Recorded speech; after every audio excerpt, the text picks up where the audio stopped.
Hello, everyone. Welcome back. Welcome if you're new. I'm Charlene, also known as Wonky Willems. Today, I am also jumping on the bandwagon of going over my favorite supplies for 2024.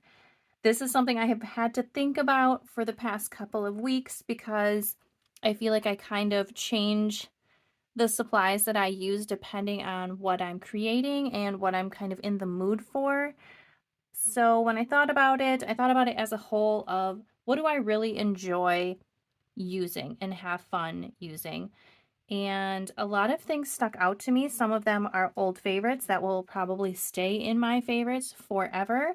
Some of them are actually new to me this year, and I'm very excited to share those with you.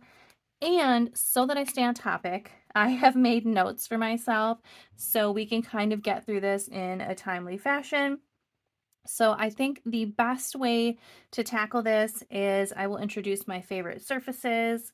We will move on to pens and pencils, erasers.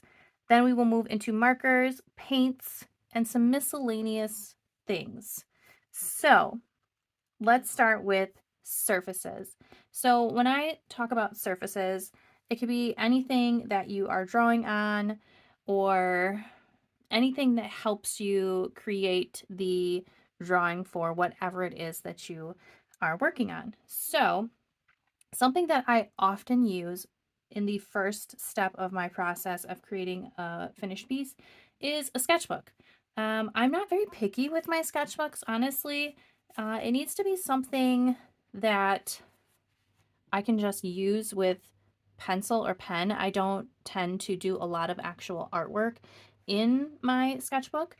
So I often go for something, very low price point. Right now, I'm absolutely loving these sketchbooks from the dollar store. I am filling them up pretty quickly. I do also only use pencil. I have used a little bit of Tombow marker in them, and I actually tried washing a little bit of watercolor. It, rippled a little bit, but again, I don't tend to use my sketchbooks for wet medium, so I don't really worry about it too much. So yeah, I'm loving these ones, but also I like small sketchbooks. I'm also a full-time nurse, so when I am able to get a break and a lunch break, I want something small that I can have in my pocket or my purse and just really relax and decompress for the 15 to 30 minutes that I may have. And I turn to very small things that I can throw in my pocket. An old favorite that I think will always be a favorite are these off-white Post-its. I just get these off of Amazon. I will try to link these supplies in the description if I can find them, but I love these white Post-its. They are like scattered everywhere, and I will then later let them live in a bigger sketchbook and I will just stick them in later. Absolutely love these. This I've had for about 2 years and it's kind of just been sitting in my bin of to use sketchbooks. I picked this up on vacation when we went to London 2 years ago. This is a graphite sketch, 41 pound by Clairefontaine. And when I started using it, I was like, why have I not used this sooner? I really like the paper. I've been playing with a lot of color pencil recently, and I have found that it is the perfect size for my scrub top pockets. It is 3.5 inches. Is it maybe 3 inches by 4.5 inches? But I absolutely love this. I will be repurchasing this once I fill it up because it is a great size. Another surface that I really enjoy after I'm done with all of my sketching and ideas, I like to take a picture of that sketch with my iPad. So that is why I'm including the iPad in the surface. I don't tend to go straight into sketching on my iPad. I like to actually have like an actual physical sketch. So an iPad and an iPencil with Procreate. As you can see here, I recently drew some little bees. Hopefully you can see that. They are pretty thin lines. So an iPad with an Apple Pencil and Procreate is also one of my absolute favorite surfaces. I have used my iPad more than ever this past year because I did start making printables for my Patreon, and it has just been a lot quicker in streamlining that process for me. But I'm also really liking to do a final digital sketch before I transfer it onto my expensive watercolor paper. Which then brings me to my more expensive watercolor papers. I have talked about Fabriano hot press watercolor paper on this channel for the past few years. This is still one of my favorite watercolor papers. It is so smooth. It does not buckle. I can put so much wet medium on here, whether it's watercolor, acrylic inks, acrylic paint. It does not buckle for me. Now, if you just dumped a whole jar of water on it, I don't know. I don't do that, but I absolutely love this. I'm also finding now that I'm starting to play with gouache and acrylic gouache that I don't love this paper for that medium, but I did find a new favorite paper specifically for my gouache and my acrylic gouache. So this paper for acrylic paintings, just like regular old acrylic paint, I'm still loving this one. I have not tested out the new paper yet with regular acrylic paint, so stay tuned for that review. My new favorite paper that I am loving that I recently found, which oddly enough, I had found a sample pack of this paper in my stash that I bought like 2 years ago, unopened. And I wish that I would have paid attention and opened this bad boy sooner. It is New York Central Art Supply 100% cotton paper. I did buy the cold press and the hot press, and I tested both, and I'm in love with the hot press.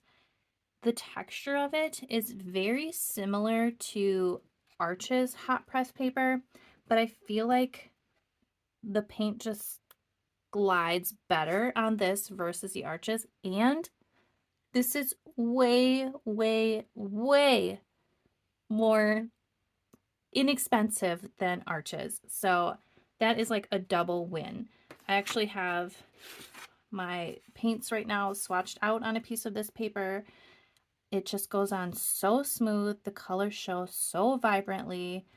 I absolutely love this paper. I love it so much that I went and bought gigantic 30 by 22 sheets in bulk because I know that this company had a brick and mortar store in New York that closed, and it seems that the only other place that I could find it was on Jerry's Artorama's website. And I'm like, oh my gosh, are they going to go out of business as soon as I have just found this holy grail of paper? So I kind of went crazy and bought a whole bunch of this paper. So if you can get your hands on this little starter pack, it's 10 sheets. I think I paid $3.99 for this starter pack for the 10 sheets of 5x7. Please try it. I don't think you will be disappointed. If you try it, let me know in the comments what you think of it, because I absolutely love it. And then lastly, in the surface category, this is kind of a possibly a weird surface one in this category, but this year I invested in, I don't know, since my laptop's not on, I don't know if this is going to turn on, but this is a light box. There it goes. And I can put it up to different degrees of lightness, and I can place my digital sketch on here. I can then place my watercolor paper over the top and lightly trace my finished image onto my paper. This has been a game changer in my process. I absolutely love it, and I think it's going to remain in my top favorites for quite some time. Now that we have went through all of the surfaces I have here, let's move on to my favorite pens. So another new supply for me this year is the Muji pen. This thing is a dream. It writes so smooth, so fine, and I love to journal with this pen. I love to sketch with this pen, and this is in the 0.38. I remember trying to find this pen a couple of years ago on Amazon, and I could not find it. It was sold out. Granted, I think this was during COVID and a lot of people were at home, probably journaling, doing art, and getting international items was probably a lot harder back then. But I did find this on Amazon finally and got that this year. It just writes so well, and I think that this is going to remain in my top favorites. Also, another pen that is my favorite that I forgot to pull out is the white jelly roll. I absolutely love the white jelly roll for adding catch lights in the eyes of my characters, or if I draw a character with teeth, I use this to brighten up the teeth. I know a lot of people like the Signo Uniball white. I am not a super huge fan of that one. This one has remained in my favorites for quite some time. I don't see it going anywhere anytime soon. That is all I have for pens. Then I will move into pencils. So for pencils, this year I have really been continuing to love. These are the Pilot Color NOs in the 0.7. These are basically like a mechanical pencil with colored lead. And I prefer to use the pink and the purple. These are my two go-to colors, more so the purple than the pink, but I've really started to learn how to do a lot of my initial sketch in the pink and then go through and do my final lines with the purple.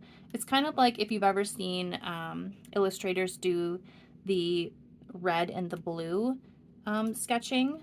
It's kind of the same thing, just purple and pink. That's my version. I have also been using this Prismacolor Coal Erase Red in the same fashion. I don't know, just something about using like a traditional pencil in your hand. It just feels really good versus a mechanical pencil. So I've really just been grabbing this just because of how it feels in my hand. The only downside with this is I constantly have to sharpen it, as where the Pilot Color NO, I don't have to sharpen. And lastly, for my pencils, this is a new pencil to my collection. This is the Sumo Grip in the 0.5 made by Sakura. And then you can buy whatever lead you want to fill it with. I have the 4H. I have been a fan of 4H lead for years now. This used to be my go-to back here, which is the General Pencil Company in the 4H. I still use this all the time when I want that feel of a traditional pencil. I do feel like this feels more scratchy on the paper than the actual mechanical lead, even though they are the same hardness.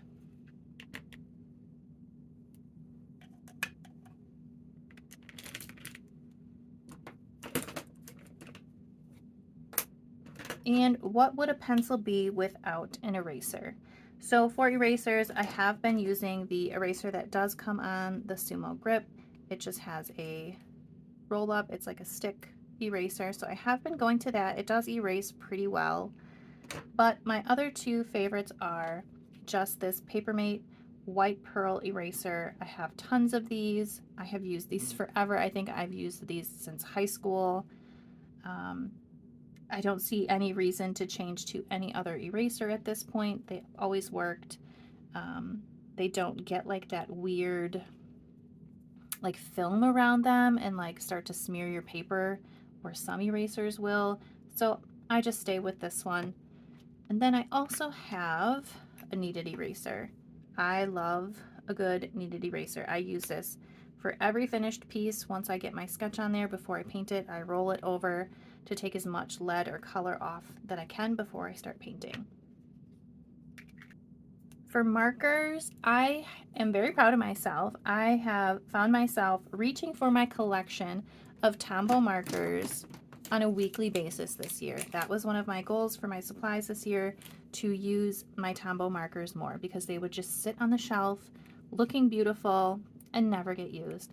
So I have been using my Tombows very regularly this year, whether it would be in my planner, my journal, even just doing some quick sketches in my sketchbook, or just doodling while I'm on the phone. And I've actually added a few new colors this year, so these are going to be in my tops for this year. Also for markers, which makes a great segue into paint, is Posca markers, which I'm sure all of us know about Posca markers. If you don't, they are a marker that are filled with acrylic paint. They have remained one of my favorite supplies for years now. Also a supply that will stay in the top supply list probably indefinitely. I also did get a few new markers this year. No new colors, but new markers because I've gotten different size nibs. They do come in fine points like these ones. And I go through the whites a lot, so I do replace the white a lot. And then they also come in bigger tips. So that is these. They're absolutely amazing if you have not tried them out. And with that segue, we will go into paint.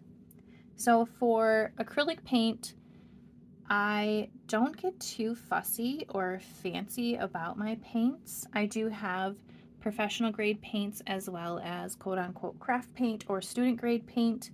I like both of them, and honestly, I kind of mix them both together. And my top 3 craft paints are these. I really enjoy the Apple Barrel, the Anita's All-Purpose Acrylic, and the Ceramcoat. I use these all together in the same paintings all the time. I like that they're inexpensive and you can get a huge variety of colors. I will say that my favorite go-to acrylic paint palette is made up of all of these cheaper paints. Yes, they're not as pigmented as, say, more expensive professional grade paints, but if you're not selling your originals and you're just making copies or prints, for me, I don't really see the point of having to spend more money. And if you don't mind putting more layers to get a more pigmented paint, this is a great way to get started and not break the bank. With that said, I also do have a couple of paints in certain colors that I will spend the extra money on. And one paint is the Payne's Gray in the Golden Fluid Acrylics. This is the paint that I use for every time I want to use black in a paint. I never use black in my paintings or illustrations. I always use Golden Payne's Gray. So this is one that I will spend the $10 or $15 on if I can't get it on sale. So always, always, always, this will be in my tops. And lastly, for paints, I have went on a journey to learn how to use gouache and acrylic gouache, and I bought a variety of paints. I bought Holbein, I've bought Turner, I've bought Winsor & Newton, and I've tested them all, and I am happy to say that I have finally found my favorite acrylic gouache. I do like the acrylic gouache better than regular gouache, only for the fact that it isn't reactivated with water. I do love the color and the opacity of regular gouache, but I don't like that I can't really layer it like I can with acrylic. So my favorite acrylic gouache is the Turner acrylic gouache. This is the Dreams palette. I have went ahead and swatched out all of the Dream palette and all of the color mixes I can make with this palette. I have went on to buy 2 more palettes that I have not received yet, I think, which are the World set and the Earth set. The colors don't differ greatly between the sets, but I am trying to go down a new avenue this coming year with my art and learn more of an illustration style with my painting. So I figured, why not? Let's just try all the sets that they have. This is the set that I have. These are the 2 that will be coming in the mail soon.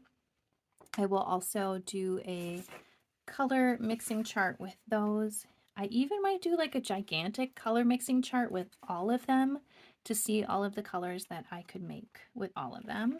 But I am so in love with this paint so far. I am finding it so much easier and so fun and enjoyable. It's almost kind of like I have found my sweet spot of the process to use as far as starting in the sketchbook and then making my digital version and then using the light box and transferring it onto my paper. And then once I get to the color, I intuitively pick my colors, but I already have my framework done and it's almost like I'm just working in a coloring book. And I have enjoyed it so much. And as I'm saying this, I am realizing that we completely forgot one category of pencils. I've also been using my color pencils a lot this year. My go-to favorite have always been Prismacolors. I do have some Prismacolors left from high school art classes, and I went to high school in the early 2000s, and I definitely noticed a difference from the original box in the early 2000s to the new ones today, because I know they are manufactured in different countries. They are owned by a different company now, but there is still no pencil that compares to the price point and the color that you get from the Prismacolors. I personally prefer more of a softer lead. I have tested out the polychromos. I love the color range, but they're just too hard of a pencil for me. A new pencil that is new to my collection this year is the Caran Luminance pencil. These are very similar to the Prismacolors. They're very creamy, very pigmented. They do kind of leave a little bit of dusting. So do the Prismacolors. But I love these. These are the most expensive color pencil that I have found, but I do love them. I only bought a handful of them in colors that I know for sure that I'm going to use. And one thing that I do like about these that they do tell you is that these are permanent light fast color pencils. So if you are using them for a piece of work that you're going to sell, I would recommend using these because you know they're not going to fade over time. That was officially all the pencils. So lastly, we're going to go into the category of miscellaneous things that are my favorite. These are going to be very random things, so buckle up. For my blotting paper, for when I'm painting and cleaning off my brushes, I'm very particular about the paper towel that I use. I will only use Viva Paper Towel, and the reason for that is it doesn't create any dust or lint that will fall off onto your brushes or onto whatever you're working on. And I will say, because it's so absorbent, one roll of this will last you a very long time. I still have the same roll of Viva Paper Towel for the past 2 years. I've only had to buy one roll, and I still have a quarter of a roll left. I can probably use one piece painting on a weekly basis, maybe one a month, maybe one every 2 months, because once this side is full, I find that I just open it up, fold it the other way, and now I have a brand new piece, and they really do last forever. So that is making it into the tops of 2024, and I don't see this one changing in the near future either. I'm also including washi tape to use as artist tape. I like to have crisp edges on my paintings, so I will take my paper and use washi tape to create a nice white border so that when you take it off, it gives you a nice white crisp edge. But with that, I like to warm up the washi tape as I'm taking it off so that it's not ripping my paper. So that is why I'm also including a blow dryer. I also use the blow dryer to dry my paint quicker. I haven't really tested out using the blow dryer with my acrylic gouache. I don't know if it will change the colors of your paint at all in a way that you might not like. So that is something that I will test in the future. I just haven't been brave enough to do it yet. So yes, a washi tape and a blow dryer. If you don't have a blow dryer, you could also use a heat gun. Maybe just be careful with how hot you do the blow dryer or the heat gun, just so you don't mess up your paper or, your paints in any way. I almost forgot to share this last miscellaneous item. As I've been going on my journey learning how to use acrylic gouache, one thing that I have found quite frustrating, less frustrating with the Turner acrylic gouache versus the Holbein acrylic gouache, is that it dries very, very fast. So I normally use a glass palette for my normal acrylic painting projects, but I found that the acrylic gouache dries super duper fast and my glass palette does not work for the acrylic gouache. So I invested in a Stay Wet palette. I've only been using this for about a week now and I absolutely love it. I used it for one piece so far. And I do have colors still in here from a week ago, and they are still wet. Of course, before I left it, I did spritz it with some water, and every couple of days I have been going back in and adding a little water to the sponge underneath here. I am noticing that some of the color is transferring to the sponge, so I'm hoping that once I replace this paper later down the road, that color that's staining on the sponge doesn't affect any of the new colors I put in later. So I'm loving this palette so far, and I actually really like the size. It's very small. I mean, it's not very small, but it's small. It's compact. So it's about 9 inches by 7.5 inches. And I really like this size because my glass palette is a lot bigger than this. My glass palette is probably double this size, and I am absolutely loving this. I got this one from Michael's. I looked at a bunch on Amazon, and they were a lot more expensive than this one from Michael's, and I just wasn't sold on all of the reviews on the cheaper ones that were comparable price points to this one, but I'm very happy that I got this one. I did go ahead and order more of the Stay Wet papers and an extra sponge because they were on clearance through Jerry's. So those will be coming with the other acrylic gouache paints that I recently ordered, of course, and a whole nother bulk order of this fabulous paper. That is officially all of my favorite supplies for 2024. I hope you are having an amazing end to your year, and I'm hoping to make a supplies I want to use in 2025 list. So stay tuned for that video. I did get some new supplies for Christmas that I've never really worked with, and I do want to try to play with them and see how I can work them into my creative routine. So stay tuned for that. But let me know in the comments, what are your favorite supplies for 2024? And have you used any of the supplies that we've talked about today? And what are your thoughts on them? But until next time, I hope you have an amazing, beautiful, wonderful day. Goodbye.